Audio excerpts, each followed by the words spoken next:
본문 마태복음 10장 16절부터 22절.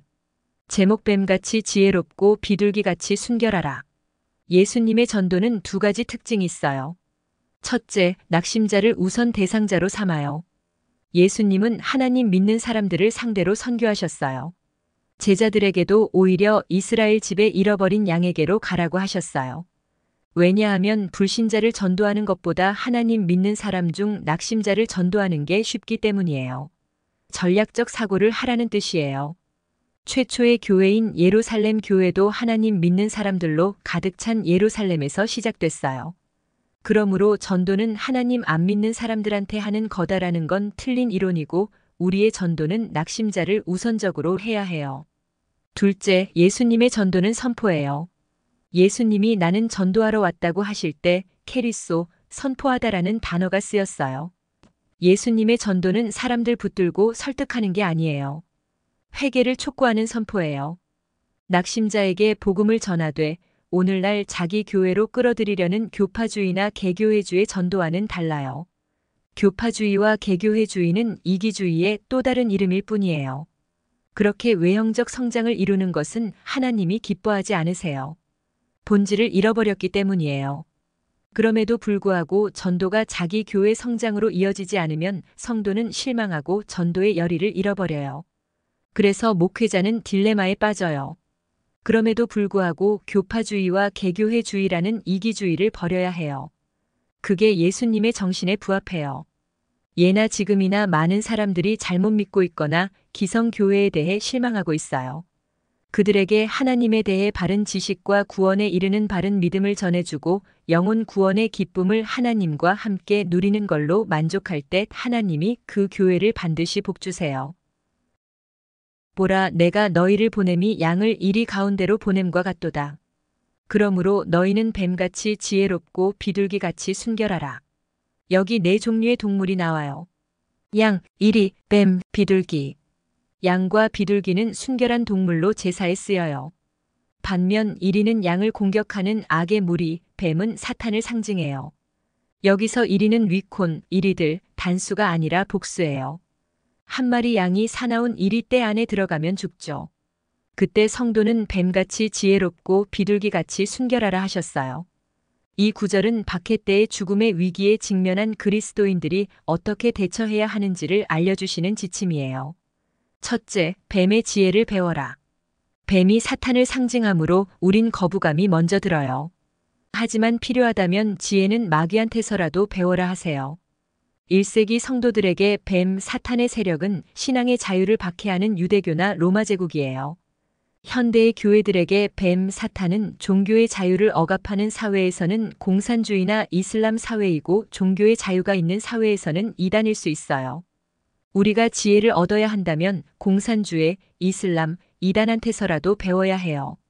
이단은 하나님을 어설프게 알고 있는 사람들을 공략해요. 그런 사람을 공략하는 것이 불신자를 공략하는 것보다 훨씬 쉽기 때문이에요. 사실 이런 이단의 전략은 예수님의 가르침에 근거한 거예요. 우리가 전도는 불신자들을 상대로 하는 것이다라는 잘못된 이론에 근거해서 불신자들을 1순위 대상자로 정하고 힘겹게 전도하다 너무나 많이 실패해요. 실패가 쌓이면서 전도는 어려워. 라는 결론에 도달하게 되고 전도를 포기하게 돼요. 우리가 포기하고 있을 때 이단들은 쉬운 먹잇감을 상대로 급성장했어요. 이런 이단의 지혜는 우리도 배울 필요가 있어요. 전도는 하나님 믿는 사람들 중 낙심자들을 1순위 대상으로 해야 해요. 다만 우리 교회로 데려오려는 목적은 내려놓아야 해요. 만약 그가 우리 교회에 오고 싶어 한다면 환영하고 마다할 이유는 없어요. 현대의 기독교가 약해지고 이단이 강해지는 이유는 뭘까요? 이단은 교인이 되기 위해 훈련을 받아요. 훈련 받고는 바로 전도를 나가요. 나가서 깨지고 들어와서는 더 열심히 기도하고 성령 충만을 받은 후 더 강해져요. 이전과는 달라진 모습으로 전도하고 영혼 구원의 열매를 맺어요. 이런 이단의 지혜를 배워 우리도 새 멤버 훈련에 힘써야 해요. 그 훈련은 반드시 전도로 이어지도록 기획해야 해요. 그래서 교회에 영혼 구원의 기쁨이 넘쳐나게 해야 해요. 둘째, 비둘기같이 순결하라. 재물은 죽어야 그 가치가 있어요. 비둘기같이 순결하라는 더 이상 죽음을 피할 수 없을 때는 담담히 죽음을 맞으라는 뜻이에요. 사람들을 삼가라 그들이 너희를 공회에 넘겨주겠고 그들의 회당에서 채찍질하리라. 사람 믿지 말라는 거예요. 어느 날 그리스도인 체포령이 떨어지면 잘 지내던 이웃이 돌변할 수가 있어요.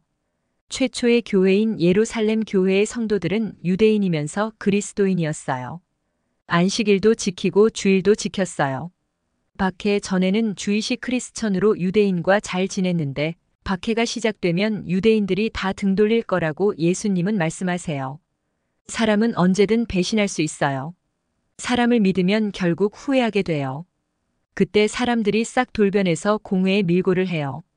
공회는 유대인의 최고 종교의회로서 사형 집행은 못하나 사형 의결은 할 수 있었어요. 사형이 결정되면 사형 집행은 로마가 했어요.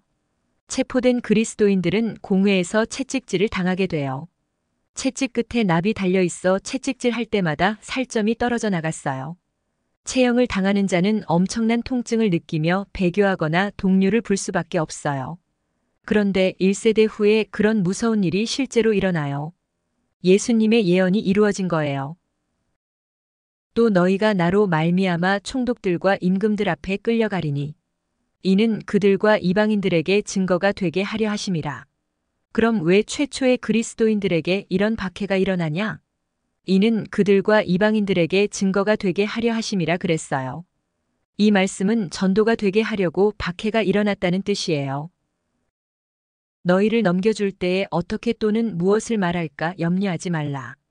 그때에 너희에게 할 말을 주시리니 말하는 이는 너희가 아니라 너희 속에서 말씀하시는 이 곧 너희 아버지의 성령이시니라. 박해는 급작스럽게 벌어진 일이라 사람들 앞에 끌려갔을 때 머리가 하얘질 수 있어요. 당황하면 뭐라고 말해야 할지 생각도 안 나고 잘못 말하면 목이 달아나요. 그런데 고민할 필요가 없어요. 성령이 다 일러주실 테니까. 내가 살기 위해 변명할 필요 없어요. 나는 예수 신앙을 증거하기만 하면 돼요. 즉, 죽음의 위기를 전도의 기회로 삼으라고 예수님은 말씀하고 계세요. 장차 형제가 형제를, 아버지가 자식을 죽는 데에 내주며 자식들이 부모를 대적하여 죽게 하리라. 박해가 벌어지면 집안 식구가 다 끌려가겠죠. 그러면 가족 구성원조차 자기가 살기 위해서라도 배신할 거라는 예언이에요. 1, 2, 3세기 성도들은 가족도 믿을 수 없었고 죽음을 각오해야 했어요. 또 너희가 내 이름으로 말미암아 모든 사람에게 미움을 받을 것이나 끝까지 견디는 자는 구원을 얻으리라. 나중까지 견디는 것은 끝까지 믿음을 변치 않는 것을 뜻해요. 이게 비둘기의 순결이에요. 예수님은 순결을 지킨 자는 다 구원을 받는다고 하세요. 죽음을 두려워하지 않는 자가 오히려 살아요. 다니엘의 세 친구들은 우상 앞에 절하라는 말을 안 듣다가 왕 앞에 끌려가요. 왕이 지금이라도 우상 앞에 절하면 살려줄게 그래요. 그러자 그들은 임금님, 그런 일은 지금도 없고 앞으로도 절대로 없을 겁니다. 우리를 설사 불 가운데 던져 넣으셔도 하나님이 우리를 건져내실 겁니다. 그리 아니하실지라도 우리는 영예로 알고 장렬히 죽을 것입니다. 그래요. 그리고 들어간 다음에 어떻게 돼요? 머리끝 하나 상하지 않고 무사히 나와요. 바로 이와 같은 그림을 예수님은 말씀하신 거예요. 끝까지 견딘 자가 구원을 받아요. 왜냐하면 죽음이 결코 우리를 잡아먹을 수 없기 때문이에요. 죽음에 대한 두려움은 자연스러운 거예요. 하지만 두 가지 사실만 알면 우린 죽음에 대한 두려움을 극복할 수 있어요. 첫째, 죽음은 한낱 피조물이다. 둘째, 하나님은 끝까지 믿음을 지킨 자를 반드시 살리신다. 이 영적 지식을 알기만 하면 우리는 죽음의 두려움에 잡아먹히지 않고 오히려 굴복시킬 수 있어요. 1980년대부터 과포화가 시작된 한국의 기독교는 서구 교회들을 뒤따라 쇠퇴를 향해 가고 있어요. 반면 이단들은 점점 강해지고 확장되어 가고 있어요. 큰 영적 위기예요. 대충 살면 안 돼요. 열심히 전도하고 멋지게 살아야 해요. 반드시 성서의 기본으로 돌아가 다시 시작하고 이단들한테서도 배워야 해요. 몽골은 전 인구가 100만밖에 안 될 때 중국, 중동, 거의 전 유럽을 먹는 데는 불과 몇 년이 걸리지 않았어요. 작아도 강하면 큰 덩치를 이길 수 있어요. 모이고 친교하는 일에 만족하면 교회의 미래는 없어요. 우리는 교회의 병기가 아니라 하나님의 병기예요. 우리 사명은 세상에 나가서 마귀에게 뺏긴 영혼을 되찾는 거예요. 우린 전도하기 위해 모이고 훈련받은 후 나가서 전도해야 해요. 말씀은 검인데 말씀의 훈련을 받은 사람들이 그 칼을 바깥에 나가 전도하는 일에 써먹지 않으니까 교회 안에서 써서 교회에 분란과 불화가 생겨요. 교회가 시끄러우니까 잘 나가는 이단에 비해 초라해져요. 마귀의 지혜는 지들끼리는 잘 뭉치는 거예요. 칼을 밖에서 쓰고 안에서는 쓰지 않는 거예요. 이단만도 못한 자세로 신앙생활하니 마귀가 꿰고 내부 싸움이 벌어져요. 이게 전도하지 않는 교회의 모습이에요.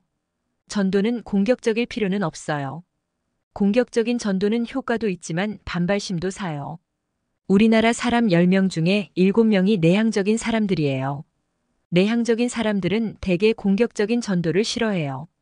오히려 우회의 방법으로 부드럽게 자연스럽게 하는 것이 좋아요.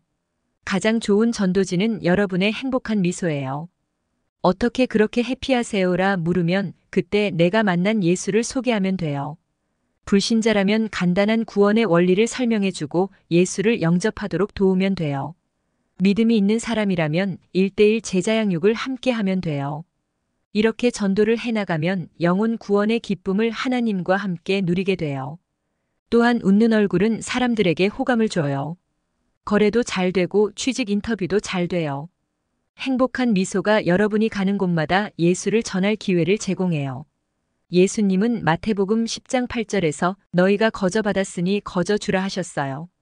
우리는 구원을 공짜로 받았어요. 그래서 남들에게도 구원의 기회를 공짜로 줘야 해요. 그리스도인은 유통업자예요. 구원의 기쁨을 널리 유통해야 해요. 우리 이단에게 영혼 뺏기지 맙시다. 예수님의 말씀에 따라 쉬운 상대부터 전도합시다. 뱀처럼 지혜롭게 죽음의 위기를 피하고 피할 수 없을 땐 죽음을 전도의 기회로 삼는 하나님의 병기가 되시기를 축복합니다.